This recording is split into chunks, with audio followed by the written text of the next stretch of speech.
Hello everyone, Laura K Buzz here, and we are here today with another not quite live stream. It's that thing where a video game industry live stream happens, and rather than try and break down the news the second it's happening and have to rush through everything and not process any of it, we load the live stream up after it's finished, and once we've seen everything, and we can actually pause and talk about things and be a little less rushed, rather than trying to talk over it as it happens. We can look at it later. We can look at it afterwards. So let me just pull up the Twitch chat. There we go. Fancy Wookie in the chat says, I think I may have mentally spent £100 on watching this trailer. Hello, Stormkiller. Right. Pat P says, I just woke up, so this might as well be the live stream. Yeah, I'm going to try and skim through, and I'm mainly going to talk about the games that I have personally got an interest in. So we're going to do some skimming around, but yeah, so this is the first game we saw. It's very clearly a sort of action-adventure platformer. Let me pull up the name of it. I did have... Where is my list from when we were going through it live? This is called Blue Fire. It's coming summer 2020. I really like that it looks to be running very smoothly. It's got this very minimal face style to it, which I think for a lot of indie games works well, not trying to overcome the uncanny valley. Hi everyone, and welcome. Yeah, it looks like a fun little action-adventure platformer. It is a timed exclusive on Switch, which honestly was like a really big theme of this Indie Direct. Is like pretty much every game that they announced had the phrase timed console exclusive coming to Switch summer 2020. Like that was the rallying cry. Oh, thank you for the compliments on the hair, by the way, to Fancy Wookie and others in the chat. Yes. So let me skip ahead to Boldo. Boldo has a really nice art style to it. Like, let's just be open and honest about this. This is the art style that Bandai Namco used for Ni no Kuni. It's the, what if we made a 3D game that looked like it was a Ghibli film? Like, this is an indie team trying to do the Ni no Kuni art style, and I can't blame them for it because it's a stunning art style that no one's really tried to do since then. And I'll say for an indie team, I think they've really captured that look. It's definitely not up to quite the same level of quality as we saw with Ni no Kuni, but like it's a pretty good Ni no Kuni knockoff for an indie dev. I will say we can see it quite clearly in one of these shots here. They've done a lot of mixing more traditional, realistic elements such as the wood, the grass, the house, with the more cartoony Ni no Kuni style things for like. As best I can tell, it's living things and interactables, it seems. So, like, people, animals, plants, the shovel that people can interact with. It seems like your interactive elements are the Ghibli art style ones, and then the non-interactive ones are more traditional looking. And, like, I'll say that I think that's, if I've interpreted correctly what's going on there, that's a really good way of signaling to the player what you can and can't interact with. Or at least trying to hint at that stuff. Yeah, a lot of the environmental design is much more... Yeah, it's an interesting clash of cartoon versus realism, but I think it looks real cute. It's a sort of action RPG. It looks real fun. It's another timed console exclusive. Oh, okay, so let's talk about this. This is being published by Annapurna Interactive, who are the people who published... what's it called? That game I really liked about coming out as a lesbian while flying through tarot stuff, music rhythm game. I've completely forgotten what it's called. Someone in the chat can probably tell me what that's called. I was really into it last September, October time. It's like an hour long. No, I've completely forgotten. But yes, it's Sayonara Wild Hearts. Thank you, Orgmastron. Yeah, so this is being published by the same people who published Sayonara Wild Hearts, which instantly had me interested because they have good taste in games. You're on a little island. It's got very much like Devon British vibes of like sort of rural British southern seaside towns. There is some kind of mystery going on this island, and despite its very, very cute art style and the fact that like most of the characters are like cute bird people, it seems like look at all these cute bird people. It's called I Am Dead, I believe it's called. Yeah, you play as this dude, just unassuming British man in a sweater, who one would assume is dead and is trying to solve the mysteries of the island while being dead. It seems like it's going to be a lot of like here's a little small room to look in, try and puzzle solve. What are you going to explore? What do you find? It's got a very Donut County visual to it. It's got that kind of look to it, but yeah, it's a real cute looking game now. Yeah, let's talk about this one. Bark, Bio Interstellar Arc. Drowned Summer says gnomed gamer who was mysteriously killed. Ha. So Bark is a side-scrolling shooter where you play as different animals. Like Bark definitely suggests that dog is the primary one, and they put the dog in the front of the art. But the different characters you can pick between, which here they show dog, rabbit, bear, apparently have different play styles. The game's got local couch multiplayer, and it's designed to be a bit of a party game, over the top, not too difficult side-scrolling shooter. Which, as someone who kind of sucks at side-scrolling shooters but loves them in theory less than practice, this seems like a game that I would probably be on board with. Okay, let's skim past. There's a bit of a skit to look at. Yeah, this is late 2020. Here's a game from the Cyanide and Happiness people, if you couldn't tell from the fact that it uses the art style that you would recognize from that thing. It's called Freakpocalypse. It's the end of the world, and everything's gone real bad. I'm surprised... I'm just going to say I'm personally surprised that a game with apocalyptic themes ended up in a Nintendo Direct, given the timing of when this happened. Yeah, nothing about this game has me in any way excited. It makes me feel like the South Park game that got released, but like less interesting. It's one of those, oh look, we put in as many edgy things as we can. It's so edgy. Do you still find it cool when everything is very edgy? We're gonna be so edgy. I bet other video games wouldn't do this. So yeah, this is Summer in Mara, which is up next. I can't place what this art style looks like. The models of the people really remind me of something. I feel like they remind me of the knockoff Wii Sports characters from the totally legally distinct not Wii Sports games you had back in the day. It's got kind of a Temtem look to the people, slightly. Goodness. I will say, I prefer the 2D art that you see here to the 3D character models. Like, not even so much this human protagonist, but if you look on the right, this sort of 2D monster art design of this sort of purple old lady, that's some cute 2D art. Like, that's a positive thing. I feel very strange about the fact they won't show us the character's face. Like, every time they're about to show the character's face, they're like, nope, we're gonna show her from behind again. Again, the non-player character designs, like these sort of cat people here, I love the 2D art. Apparently, it's got crafting elements and farming and adventure elements and exploration, and it seems like it's trying to do a lot of things. Yeah, it's coming this spring. Don't you want to pre-order it and get an I Heart Mara t-shirt of this character you don't know yet? Yeah,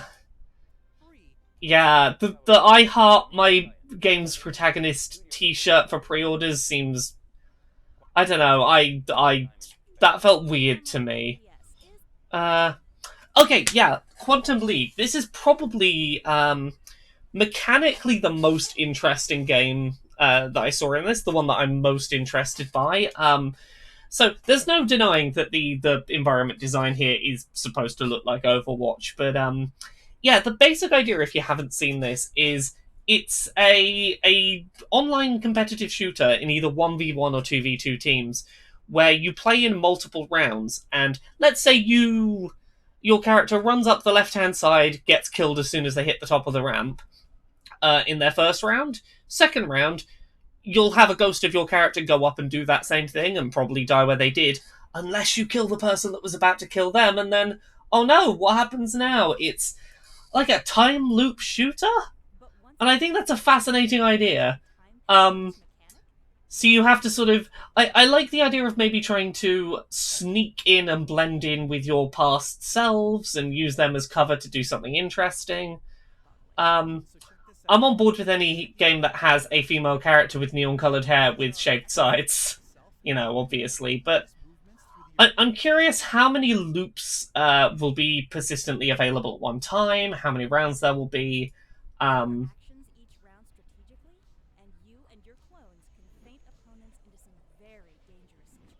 Yeah, I like the sort of messing with the timeline mechanic. Obviously, it'll depend how the final game itself plays, but like I love the concept. In the same way that I loved the idea of Morphe's lore more perhaps than I enjoyed the execution of it, I always like an online shooter that like tries to put some more interesting mechanics than just shoot them more than the other. And here it is. The Good Life. Swery. Yeah, Swery always has a little cuddly toy monkey in his interviews, and I don't know if that's like a comfort thing for being nervous doing interviews, but if it is, I have mad respect for like the confidence of, yeah, I'm gonna have my comfort monkey. What of it? Like, it must be quite a thing to reach the level of fame where you can be like, yeah, I'm gonna have my stuffed animal while I do my interviews. So what? Who's gonna stop me? So yeah, for anyone who doesn't know anything about The Good Life, it's a sort of exploration adventure game set in a small British town, one of these like little villages in the middle of nowhere. But every night, the inhabitants of the village turn into cats and dogs, and you can turn into cats and dogs, and you're trying to solve a murder, and you ride a sheep around. And I still don't understand much about this game, but I want it.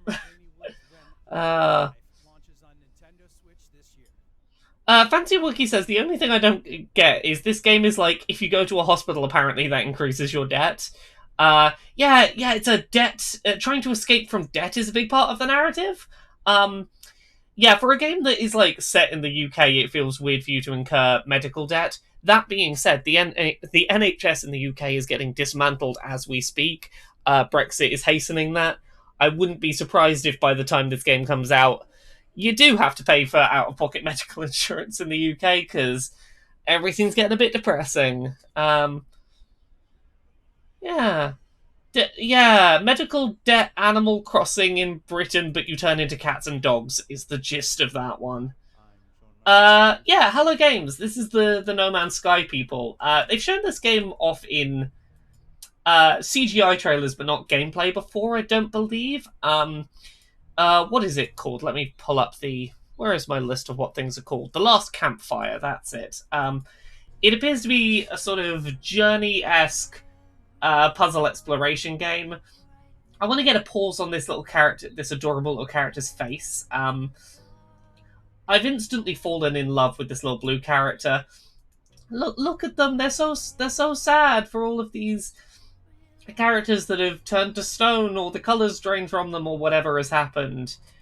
I agree with Fancy Wookie, the song in this trailer is haunting. I recognise I'm talking over it, but yeah, go seek this trailer out after I'm finished doing this live stream, because with the piece of music, I swelled up, I teared, it really got me. Larry Yelling MB says, oh my god, it's Vivi in a giant blue sock. And Pat Pease says, don't trust it, won't buy it till it's been out for a bit. Here's the thing, I recognise people being cautious of it because of No Man's Sky is overpromising, but this is very much a linear narrative game. I'm a lot more willing to trust their ability to pull off a linear narrative than I am to trust their ability to deliver on the frankly impossible sounding, we're going to have 1 billion handcrafted planets! Fancy Wookie points out non-verbal storytelling, and yeah, this trailer does a great job at telling a story without words. We'll skim forward a bit. I got lots of Journey vibes in the sense of like little tiny character just going on this big journey by themselves, looking at the big murals that tell the story without words. Again, very Journey-esque.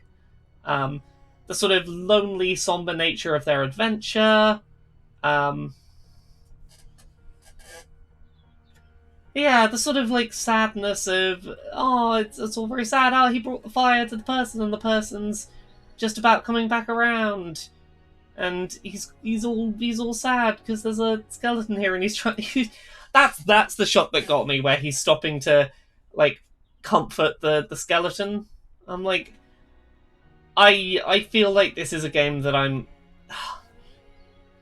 As much as I have problems with the way that Hello Games and Sean Murray talked about No Man's Sky before it released, I feel like this is a lot more within their scope of ability, particularly considering No Man's Sky allowed that team to dramatically expand in scope. Yeah, you know, I get the people who aren't trusting it, and I obviously want to try it, but I have a lot more faith that this studio can pull this idea off than their last one. And it's coming to Switch in summer 2020. That's cool. Okay, Pixel Junk Eden 2. Is this a game that... I know the Pixel Junk series. I don't know if this is a new entry or just a port of an existing one. Let me do a quick Google. Pixel Junk Eden 2. Okay, so this is a new sequel to an existing game. I know that the original Pixel Junk Eden is really well respected as a game. Basically, it is a game in which you impact the level design and the music as you play. And I'm going to be honest, I never got around to playing this, but it has been one of those games that like I hear very favorably, and I like my music rhythm, interactive visuals, music kind of games. It seems like a game I need to play. The soundtrack in this trailer seems really fantastic. I played some of the other bits of Pixel Junk stuff, but just like look at this beautiful experience. I have no clue what's happening, but it looks gorgeous. I wanna make plants grow and leap around this weird psychedelic garden to cool synth music. This trailer. It's very hard to process what's happening in this trailer as someone that doesn't really know Pixel Junk Eden, the original one, but Fancy Wookie says doing me a synesthesia, and I mean that's probably a good way to talk about it. Okay, let's talk about this game, Faria. The whole time I was live tweeting this direct, I was trying to remember the name of the game, Hearthstone, because I thought this was Hearthstone, because look at those cards down the bottom. Like these are Hearthstone cards down the bottom. Like, I know there's a hex grid thing, but these are Hearthstone cards. It appears to be some kind of take over maps via a hex-based grid, but also it's a deck builder in which you use your Hearthstone-style cards to do battles. What concerns me is the, like, hey, if you pre-order it, get some free randomized packs that'll, who knows what'll be in them. When you're giving away loot box style packs as a pre-order bonus, I'm like, oh, I see exactly what this game's monetization loop's going to be. I am not interested in purchasing a randomized packs for this. No, thank you.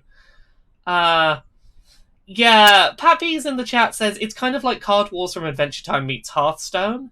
No, it's not an Activision Blizzard game, Down Summer. It is a purely indie thing. Yeah. Fancy Wookie says, I love me some card games, but big red flags for in-app purchases. Yeah, there is a multiplayer mode, but, like, I'm worried this is... Everything about this trailer said big money sink, also we don't know how to make a thing that doesn't look like Hearthstone. It feels real like they were aping Hearthstone. It's coming in March. I'm not personally interested in it. Right, let's talk about Eldest Souls. It's got a really lovely little pixel art style to it. It's very reminiscent of Dead Cells, but from a top-down perspective rather than a side-on perspective. I like all of these very sort of pixely particle effects. It's apparently a boss rush based one, so it seems like it's sort of getting rid of the level design between the bosses and just going boss, boss, boss, boss, or at least that's what the trailer's implying. These boss designs are honestly fantastic. There is some great looking art. Yeah, Kaija Makuji points out it looks kind of like Titan Souls a little bit. Uh, yeah. Uh, more detailed than Titan Souls. Okay, yeah, cool. Then we have, this is the sizzle real time. This is where we just rattle through some stuff real quick. Let's have a look. Blair Witch coming in summer 2020. That's their sort of, it's all scary.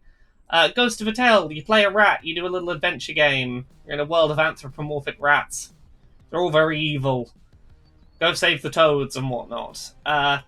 This is honestly the one I'm most interested in from this sizzle reel, because I know it came to mobile, I think.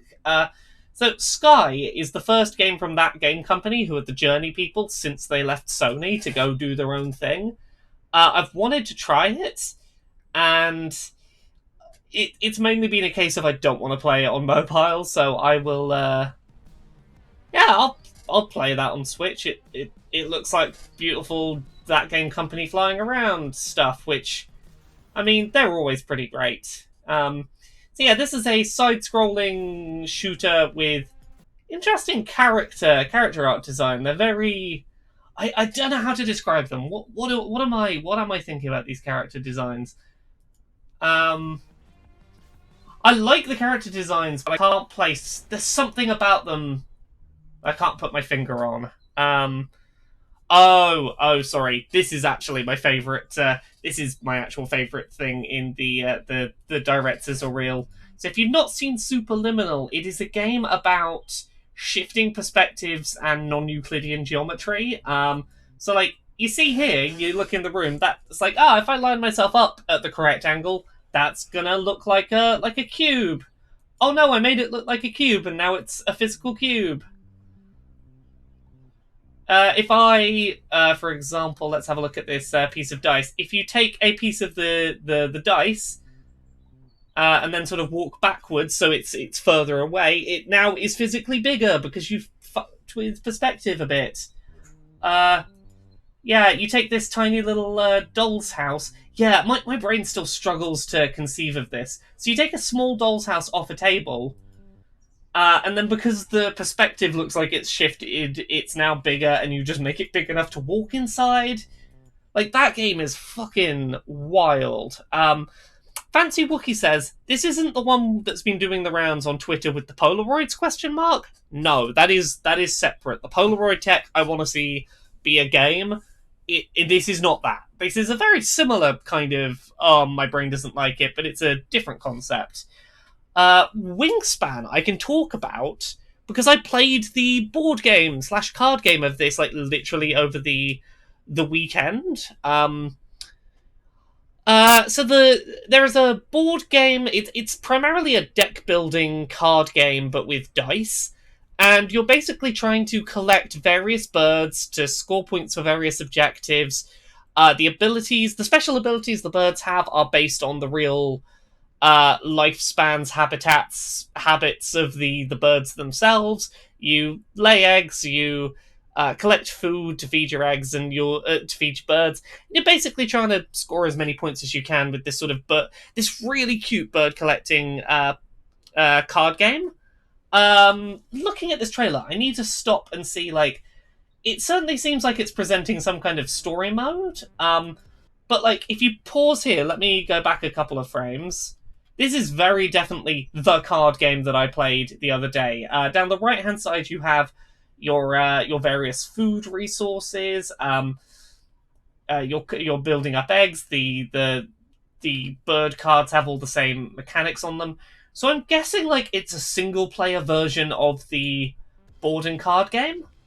And it was a really fun card game to play. I feel like this video game version is probably going to lean more heavily into the educating you about wildlife aspect of it. Yeah, there's a Fancy Wookie says, "I want this game so much, but I have a toddler, and the egg tokens are very edible." Uh, yeah, they're very delicious looking. The physical egg tokens in the board game.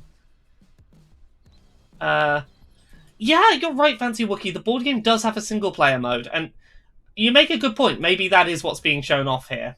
Yeah, so this is Dicey Dungeons. I'm really, really interested in this one. It is basically a little D&D-esque RPG video game, but rather than having characters whose stats are modified by dice, they cut out the middleman. Your character is a dice. Hey, which of these? Let's pause on that frame for a second because that's a nice way to demonstrate. Yeah, here's all your various dice archetype characters. You roll some dice and then you decide where to spend them. So, like, you rolled a 5 and a 3. I'll put the 5 in infliction to do damage.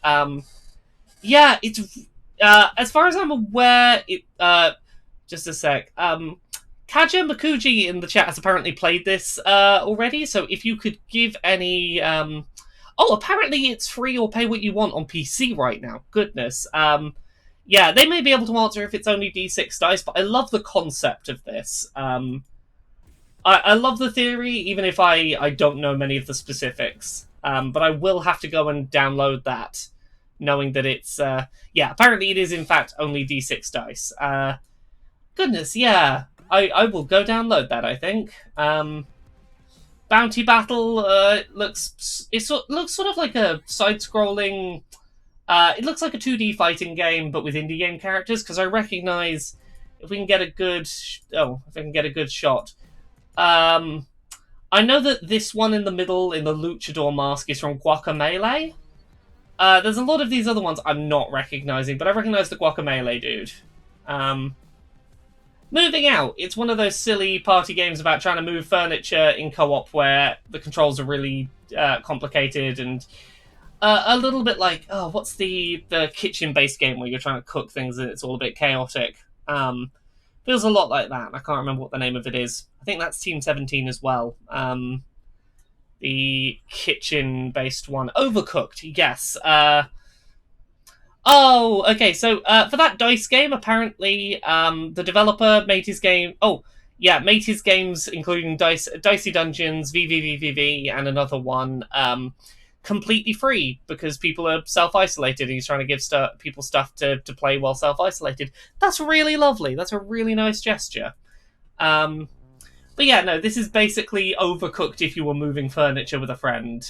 And then the surprise last thing of the Direct, Exit the Gungeon. Oh, Super Hexagon is the other free game. Right, let me see if I can find some information on this, because I know nothing about Exit the Gungeon, and apparently it's coming to Switch today.